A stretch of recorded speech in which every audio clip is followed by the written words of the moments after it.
Hi, my name is Paul Grogan, and in this gaming rules video, I'm going to be going through the games that I brought back from Essen Spiel 2017. Now, the observant ones among you may notice that there are no games here on my table, and that's because I don't actually have over half of the games that I brought back with me.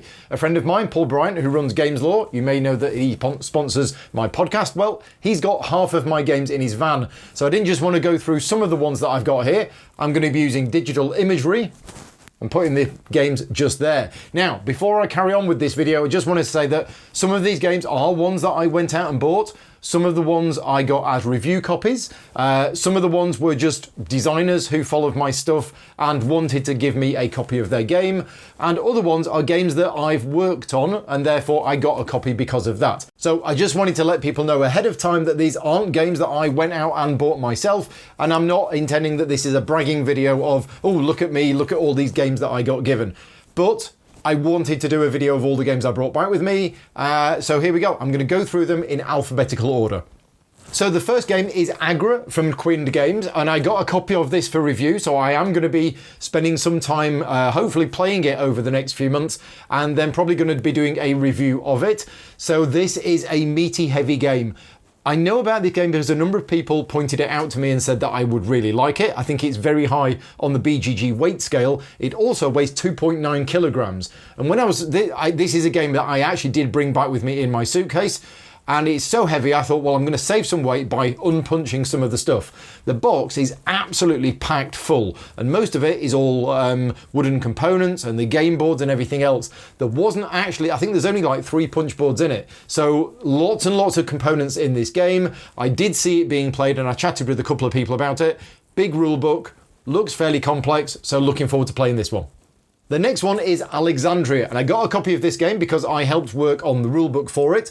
This is a game about the Library of Alexandria, which is burning down. It's very asymmetric. I actually played it last night, so it's up to 4 players, and the way that each player works is very, very differently. You have a hand of cards, and the things that you do in the game is driven by the cards, and every player has a different set of cards and is doing a different thing. One of the players is actually trying to burn down things in the library and will get points for doing that if nobody's seeing her doing it. So yes, I got a copy of this game because I worked on the rulebook, but it looks quite cool and I'm looking forward to playing this one more. Third up is Alien Artifacts from Portal Games. There's been a huge amount of buzz about this game, so I was keen to get a copy and see how it plays myself. I did some work for Portal Games earlier this year, and Ignacy was very kind and basically gave me a copy of all of the new games that are coming out. So that's why I've got a copy of this one, but I am looking forward to trying it. And Then We Held Hands is not a new Essen game, but Ludi Creations, one of my clients, and I stayed with them over Essen, they basically said, look, if there's any of the other games that we've got in our collection that you don't have and you want, then you can take them with you. So, And Then We Held Hands is a 2-player game, which is the theme of the game, I believe, is that you're rebuilding a relationship that's gone wrong. I don't really know that much about it, although there was quite a bit of talk about it last year. So I'll give this one a try.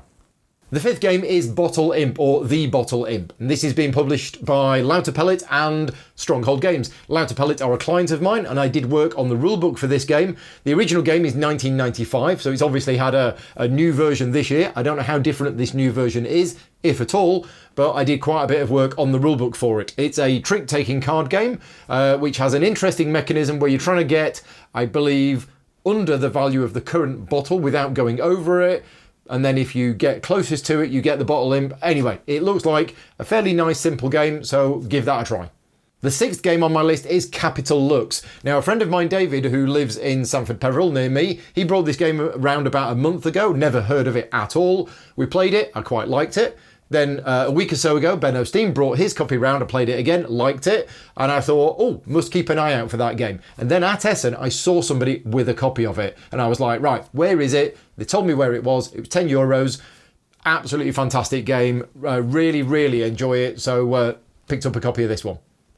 The next game is Tavern, and interestingly enough, I got talking to somebody on the Thursday or the Friday, and they'd actually asked me, have I played Tavern? And I said, no, I don't really know anything about the game.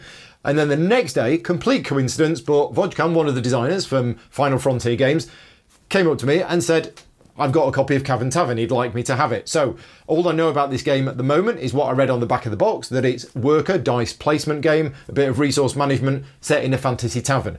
So I'm going to be getting this out, having a look at it. As I say, don't really know much more about it at the moment, but keen to give it a try. Game 8 is Diesel Demolition Derby, which is designed by Matthew Dunstan, published by Luda Creations. I worked on the rulebook for this game and did a little bit of playtesting of it. So this is why I got a copy of this game. It's quite nice. It's a card game. I think it's 3 to 7 players.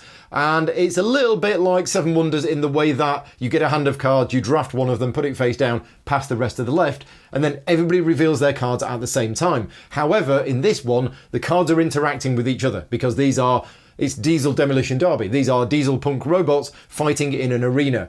So now I'm not a big fan of take that games, and although this is fighting robots, I don't really think it is a take that game. What you're doing is you're revealing your card, and it will say, oh, all of this type of robot that are played this turn are discarded. So you're not deliberately attacking one other player because you don't quite know what cards they've played.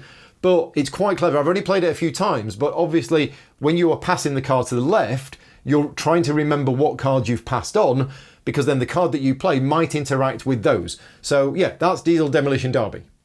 The next one is First Marchant, and this came in the bundle from Ignacy for the work that I've done for them earlier this year. Now, there's been a lot of talk about First Marchants over the last few months, and I am keen to give this one a go, but at the moment, I think that the game's complexity is probably going to mean that I'm going to have to invest quite a lot of time and effort into learning how to play. At the moment, I don't have that because I'm working on so many games, but hopefully when my schedule is cleared, I will get a chance to have a look and sit down and give it a try.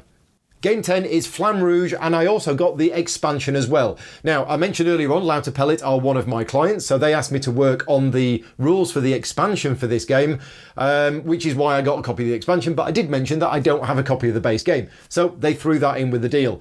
Now, all I know about this game, well, I do know something about this game. It's about bicycle racing, and lots of people that I know have said the game is really, really good. So it's one of those on the list that I needed to try.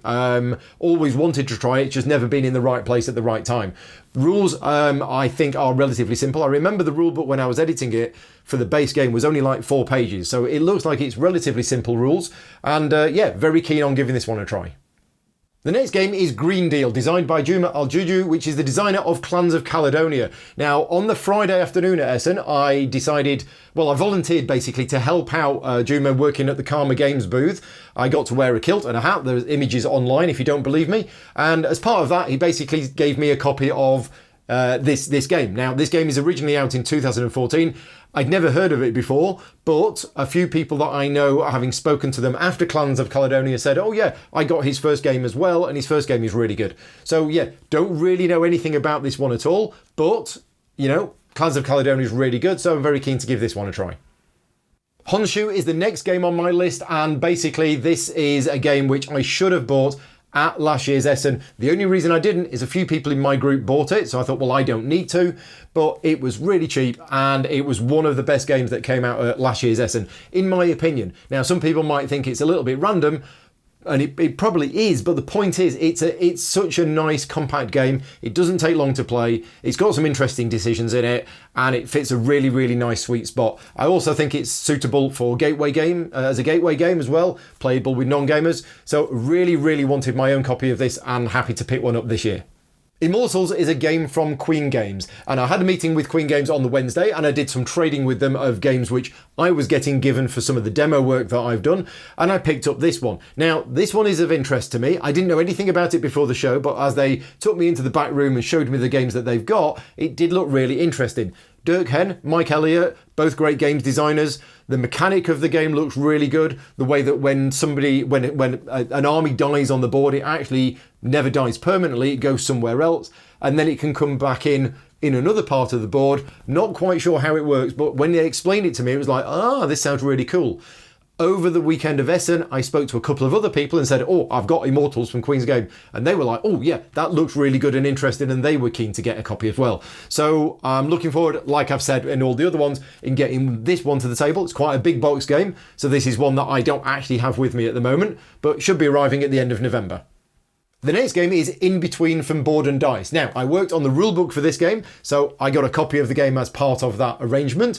This is a 2-player game set in a town somewhere, I think in America. Basically, there's a struggle going on between the citizens and the monster from the other dimension, who's trying to wrench people out of their reality and into another one. So, keen to give this one a go. I know a few reviewers have had an early copy of this game and have been looking at it. So that's In Between from Board and Dice.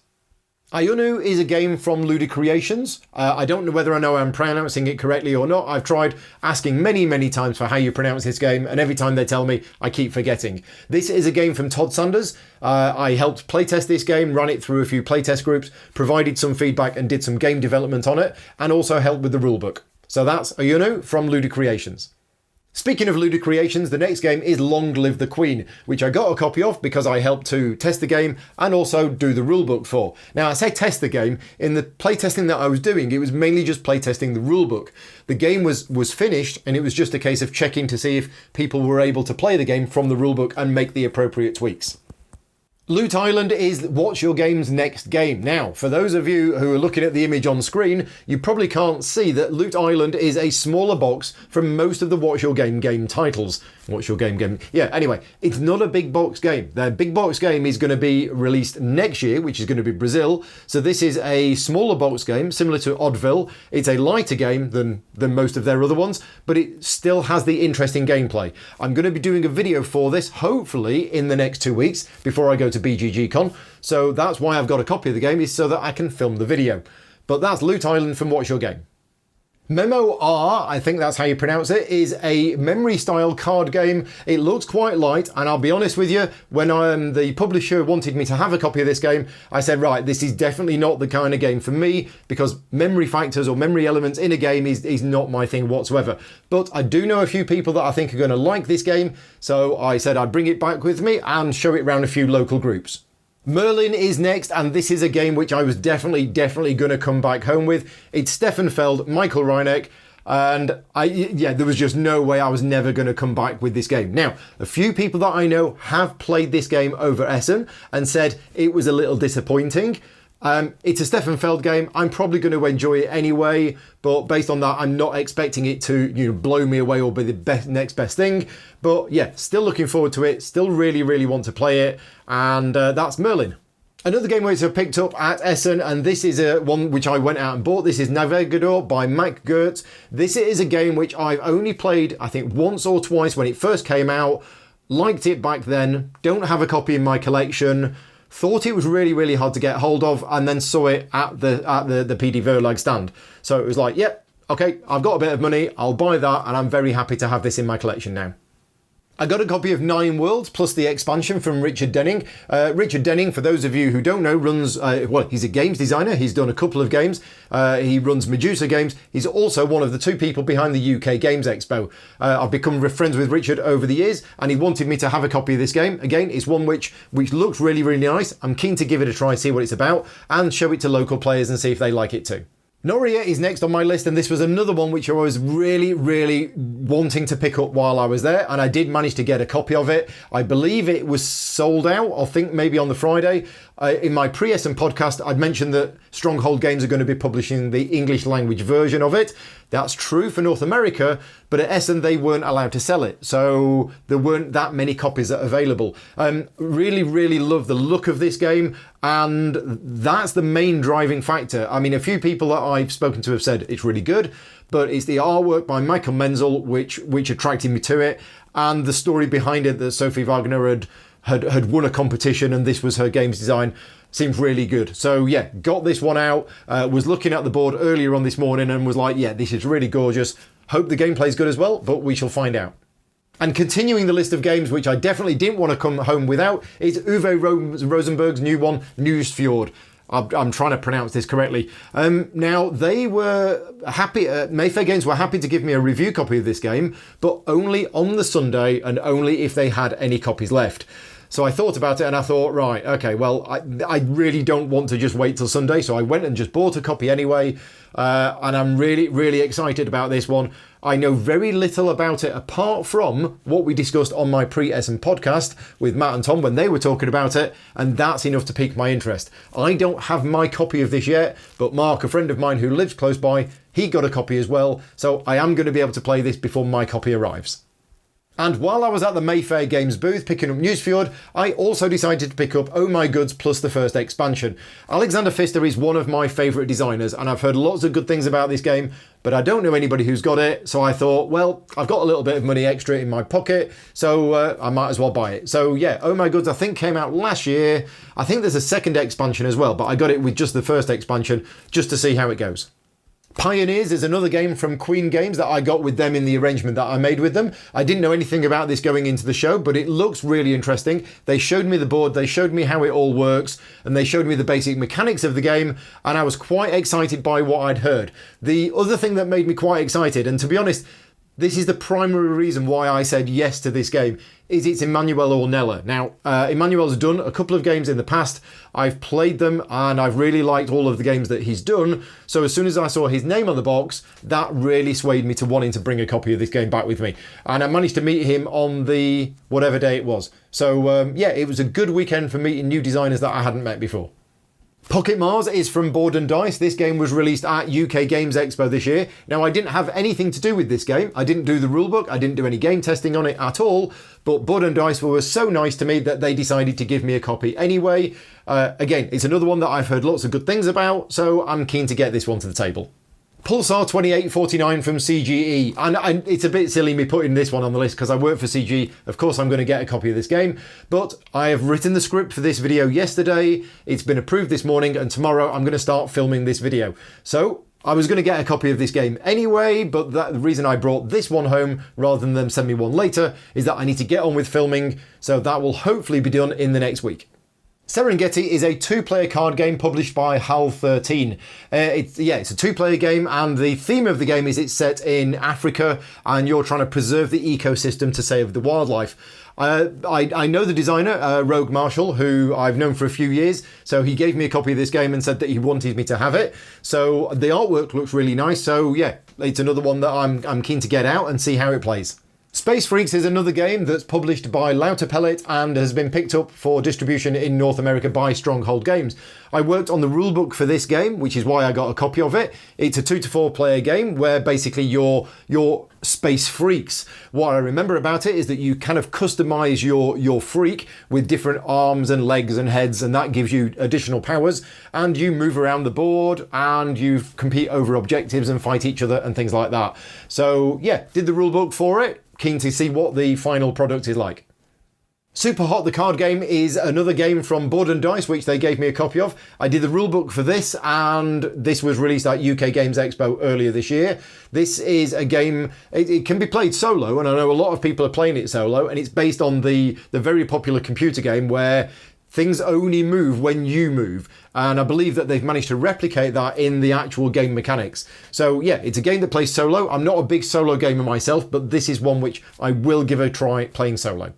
Town Centre is a game from Ludi Creations designed by Alban Viard that I've heard lots of good things about over the years, but I've never played it, I don't have a copy, and I don't know anybody else that has a copy. So when Ludi Creations were in a generous mood and they basically said, is there any of these games that you don't have? I went, well, I don't have that one. Then he said, right, there you go, have a copy of this one. So yeah, I'm keen to see what this is all about. I've played a couple of other of Alban's games, but as I say, this one has been quite popular and I've heard a lot of good things about it. So we'll see what it's like. Transatlantic from Matt Gertz is his new game from this year, and this was another of the games on my list which I did not want to come home without. Now, I've been a fan of Matt Gertz for, well, since he first hit the scene with Anti-K, his first game with a Rondel, and I've played, I mentioned Navigador earlier on, and I've played Imperial 2030, Hamburgum, and of course Concordia. But Transatlantic from Matt Gertz, very high on my list of games that I want to play right now. Toyboard, the bowmaster. This is when I was at the Mayfair Games booth, as I mentioned earlier on, had some money burning a hole in my pocket and went, right, well, this is Alexander Pfister's new game. It's set in the same world as Oh My Goods, which I haven't played yet, as I mentioned earlier on, but I thought, sorry, I'll just pick this up as well. So again, No idea what this is like, but keen to give it a try. And finally, Wildcatters. Now, I was at Essen the year Wildcatters came out, and it was the game which do I buy it, do I not? And I really wasn't sure. It was the one game that year that I was really on the fence about buying, and I didn't, but it's now been picked up, and a new version has been done by Capstone Games, and I spoke to Clay at Essen, and I said, look, is this just a reprint with different graphics? And he said, no, we've changed some of the rules. So I'm hoping that this is a new, improved version of the game. I really like the sound of it. I mean, I did originally back then, which is why I nearly picked up a copy, but I'm glad that I kind of waited. So I'm very keen to get this one to the table. This is quite a meaty game, I believe. So yeah, let's see if it's any good. And that's the end of the list of games that I brought back. Now, I can't guarantee that I'm going to play all of these games in the next year. I'd love to, but you know, I don't want to give up playing the old games. And because of my job, I have to be playing and developing new games that are coming out, you know, next year and the year beyond. It's a lot of games that I brought home with me. I'm really excited about a lot of them, and I'm hoping to get them played as soon as I can. Some of them I'll be doing reviews for, some of them I'll just be playing through myself, but expect more news on some of them later on. So, I hope you found this video useful. Not sure if you did or not, but I wanted to do it anyway, and this is just the list of games that I brought back from Essen. Thanks very much for listening, and I'll see you next time.